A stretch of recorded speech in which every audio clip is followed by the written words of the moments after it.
সাবেক ব্রিটিশ প্রধানমন্ত্রী Boris Johnson অভিযোগ করেছেন ২০১৭ সালে ইসরায়েলের প্রধানমন্ত্রী বেনিয়ামিন নেতানিয়াহু হয়তো তার ব্যক্তিগত বাসভবনের টয়লেটে অন্তত একবার গোপন আড়ি পাতার যন্ত্র বসিয়েছিলেন। এ খবরটি প্রকাশ করেছে মার্কিন সংবাদ মাধ্যম দ্য হিল। বরিস জনসন জানিয়েছেন, নেতানিয়াহু যখন তার ব্যক্তিগত বাথরুমে প্রবেশ করেন ও বের হন তখন বাথরুমের টয়লেটে একটি গোপন মাইক্রোফোন পাওয়া যায়। জনসন তার আসন্ন আত্মজীবনী আনলিস্ট বইতে এই চাঞ্চল্যকর দাবি তুলে ধরেছেন। তিনি আরও লিখেছেন, এটি কাকতালীয় হতে পারে আবার নাও হতে পারে, কিন্তু পরে যখন নিয়মিতভাবে গোপন মাইক্রোফোন খোঁজার কাজ চলছিল তারা টয়লেটে একটি আড়ি পাতার যন্ত্র খুঁজে পেয়েছিল। টেলিগ্রাফের পক্ষ থেকে যখন এই অভিযোগের আরও বিস্তারিত জানতে চাওয়া হয়, জনসন বিষয়টি এড়িয়ে যান। তিনি পাঠকদের তার আত্মজীবনী পড়ার জন্য উৎসাহিত করে বলেন, এই পর্বের বিষয়ে যা জানা দরকার তা বইতে রয়েছে। জনসনের আত্মজীবনী ১০ অক্টোবর বাজারে আসার কথা রয়েছে। এই প্রথমবার নয় যখন ইসরায়েলের পক্ষ থেকে তাদের মিত্র দেশগুলোর বিরুদ্ধে নজরদারি করার গুঞ্জন উঠেছে। ২০১৯ সালে মার্কিন সংবাদ মাধ্যম পলিটিকোর এক প্রতিবেদনে বলা হয়েছিল, মার্কিন সরকার মনে করে যে ইসরায়েল হোয়াইট হাউস ও ওয়াশিংটন ডিসির উপর সংবেদনশীল স্থানের কাছে সেলফোন নজরদারি যন্ত্র বসিয়েছিল। ২ বছর আগে নিজ দলের চাপের মুখে বরিস জনসন প্রধানমন্ত্রিত্ব থেকে পদত্যাগ করতে বাধ্য হন, তবে তার আত্মজীবনীর কিছু অংশ ইতোমধ্যেই বিতর্কের জন্ম দিয়েছে। জনসন দাবি করেছেন, তার বইতে রানী এলিজাবেথের মৃত্যুর গোপন তথ্য এবং ফরাসি প্রেসিডেন্ট ইমানুয়েল ম্যাক্রোর বিরুদ্ধে ইউরোপীয় ইউনিয়ন থেকে যুক্তরাজ্যের বেরিয়ে যাওয়ার শাস্তি নিয়ে গোপন আলোচনা রয়েছে। জনসনের অভিযোগ এবং তার আসন্ন আত্মজীবনীর প্রকাশ ঘিরে ইতোমধ্যে উত্তেজনা তৈরি হয়েছে। নেতানিয়াহুর বিরুদ্ধে এই নজরদারির অভিযোগ ইসরায়েল ও যুক্তরাজ্যের মধ্যে রাজনৈতিক আলোচনায় নতুন মাত্রা যোগ করতে পারে।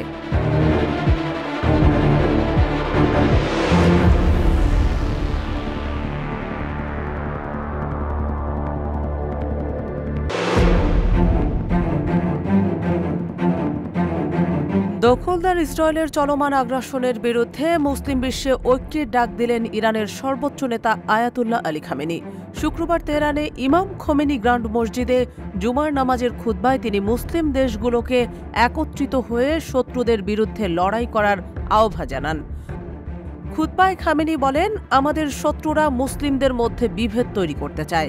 তারা ফিলিস্তিনি, লেবানিজ, মিশরীয়, ইরাকি, ইয়েমেনি এবং সিরিয়ানদেরও শত্রু এক। আমাদেরও একসঙ্গে ঐক্যবদ্ধ হতে হবে।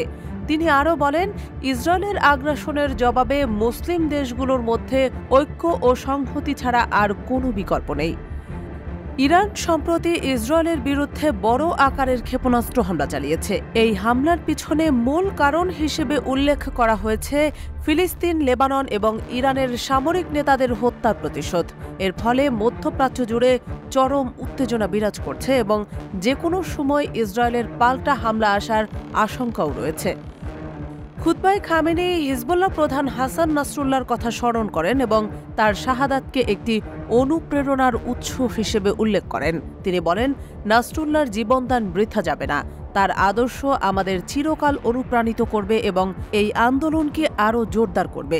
আমাদের বিশ্বাসকে শক্তিশালী করে শত্রুর বিরুদ্ধে রুখে দাঁড়াতে হবে। খামেনি হিজবুল্লাহর পাশাপাশি ফিলিস্তিনের স্বাধীনতাকামী গোষ্ঠী হামাসের অভিযানকে সঠিক পদক্ষেপ বলে অভিহিত করেছেন এবং বলেন, হামাস ও লেবানিজ জনগণ দখলদারিত্বের বিরুদ্ধে লড়াই করছে। আন্তর্জাতিক আইনে এর বিরুদ্ধে প্রতিবাদ করার অধিকার নেই। খামেনি ইসরায়েল ও তার মিত্র যুক্তরাষ্ট্রকে তীব্র সমালোচনা করে বলেন, জায়নবাদী ও আমেরিকানরা অনেক স্বপ্ন দেখছে, কিন্তু আমরা তাদের শিকড় উপড়ে ফেলব। তাদের কোনো শক্ত ভিত্তি নেই, শুধু মার্কিন সমর্থনেই তারা টিকে আছে।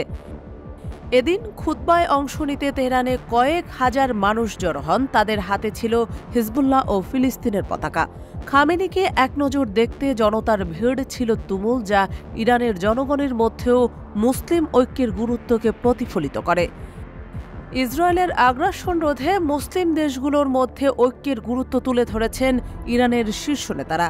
এই ঐক্যের অভাব না হলে মুসলিম বিশ্বের সামনে ইসরায়েল ও তার মিত্রদের বিরুদ্ধে লড়াই করার পথ আরও সুদৃঢ় হবে, যা ভবিষ্যতে গাজা ও লেবাননের বাইরেও ছড়িয়ে পড়তে পারে।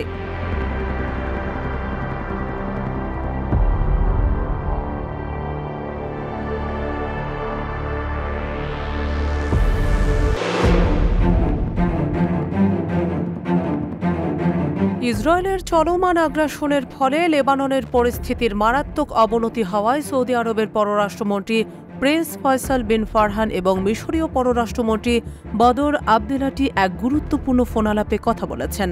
তারা অবিলম্বে লেবানন এবং গাজায় যুদ্ধবিরতির আহ্বান জানিয়েছেন। এ সময় তারা দুই দেশের পক্ষ থেকে লেবাননের সার্বভৌমত্ব পুনরুদ্ধারের প্রয়োজনীয়তার উপর জোর দেন।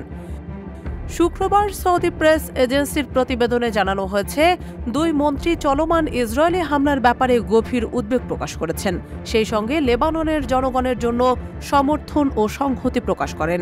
তাদের মতে, আন্তর্জাতিক সম্প্রদায়ের সহযোগিতা ছাড়া এই সংকট থেকে বের হওয়া কঠিন। দুই নেতা বিশ্বাস করেন যে আন্তর্জাতিক সমর্থন দিলে লেবাননের জনগণ এই সংকট থেকে কার্যকরভাবে উত্তরণ করতে পারবে।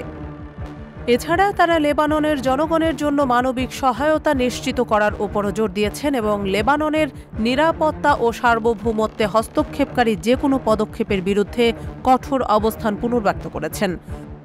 ফোনালাপের সময় সৌদি ও মিশরীয় পররাষ্ট্রমন্ত্রীরা জাতিসংঘের নিরাপত্তা পরিষদ সহ আন্তর্জাতিক সম্প্রদায়কে লেবানন এবং গাজা উপত্যকায় অবিলম্বে ও স্থায়ী যুদ্ধবিরতি নিশ্চিতে পদক্ষেপ নেওয়ার আহ্বান জানান। ইসরায়েলের আগ্রাসনের ফলে হিজবুল্লাহ এবং ইসরায়েলের মধ্যে সংঘর্ষ ক্রমশ তীব্র হচ্ছে। ইসরায়েল সম্প্রতি লেবাননের বিরুদ্ধে একাধিক হামলা চালিয়েছে, যা দুই দেশের মধ্যে আরও উত্তেজনা বৃদ্ধি করেছে। এই পরিস্থিতিতে সৌদি আরব এবং মিশরীয় নেতৃত্ব আঞ্চলিক স্থিতিশীলতা রক্ষার জন্য কার্যকর প্রচেষ্টা চালিয়ে যাওয়ার প্রতিশ্রুতি ব্যক্ত করেছেন। এই ফোনালাপ লেবানন সংকট মোকাবিলায় আন্তর্জাতিক সমর্থন এবং মানবিক সহায়তার প্রয়োজনীয়তাকে পুনরায় সামনে নিয়ে এসেছে। লেবাননের সার্বভৌমত্ব এবং অঞ্চলের শান্তি রক্ষায় এই প্রচেষ্টা অত্যন্ত গুরুত্বপূর্ণ বলে মনে করছেন পর্যবেক্ষকরা।